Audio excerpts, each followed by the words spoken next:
So I'm just getting off work, and I gotta walk on the highway for like 10 minutes, and then right to the left it'll be like a little convenience store, and then right after that, it'll take me like 5 minutes to walk the rest of the way home or whatever. So as I'm walking to the crib, I say, you know what, let me stop by and just get me, something to drink. So I go in, I get a Red Bull, I get some chips, and when I go up to the front, I end up getting some cigars or whatever. But usually it's like this lesbian looking chick. She's usually there, but she wasn't there that day. So coming out the back is this African looking dude. Like, you can tell, like, from his skin and just the way he look, he from Africa or whatever. So I'm like, yeah, bro, let me get the cigar. He like, all right, cool. So he's like, oh, you smoke? I'm like, yeah, I smoke, bro. And he like, man, I'm about to get off in about 5 more minutes, and me and you smoke. So I'm like, all right, bet. So instead of going home, I went outside the store for him, and we just chilling or whatever. So he finally clocks out or whatever, and we chilling, and he light up some good stuff. I ain't gonna lie, that was some good stuff, man. I'm like, man, for you to be an African, man, you got some good stuff, man. I'm sitting here thinking this gonna be some stuff from the Boonies or something. He like, no, man, I ain't tell him all the African stuff, but he ended up saying, yeah, no, man, I get good stuff, man, good stuff. I'm like, so, bro, do you got family down here or something? He's like, nah, it's just me and my girl. I said, oh, so you ain't got, like, no brother, sister, nothing? He's like, nah, man. And then he looked like something was bothering him or something. I was like, bro, you good? And he like, man, I didn't even want to talk about it, man. I'm like, bro, you feel me? Go ahead, man. We got all day, man. Shoot. I mean, you seem cool, bro. Go ahead. What's up? He like, so... I'm from Sudan, and at the time it was like a big war going on with the French and the militia and the French, whatever, was going at it. I forgot what the other team was, but he said that it got so bad that him and his family was forced to move. And he said one night, where they moved at was like more poor where they already were, but at least they could fight to see another day or whatever.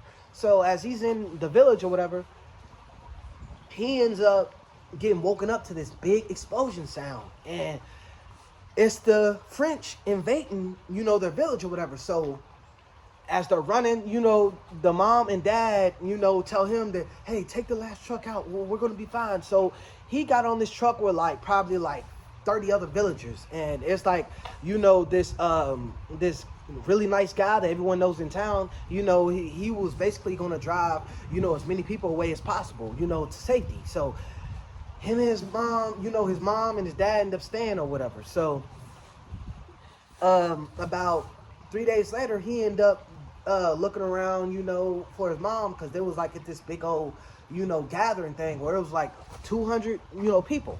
So he's looking around, and, he can't find them at all. So when he gets, to this little tree area, because he's just storming off, he's mad, he don't know where his family is, nothing. So when he finally gets there, he's walking, and he ends up looking to his right, and there was a lion right there looking at him. So as the lion's looking at him, he just keeps walking, and by this time he like, oh my gosh. So he keeps walking or whatever, and by the grace of God, the lion turns around and runs off. So he keeps, walking down the trail or whatever, and he's like, all right, my first little exit, I'm leaving. So he sees this little left passage or whatever, and when he turns on that left passage, he sees something that he'll never forget, y'all.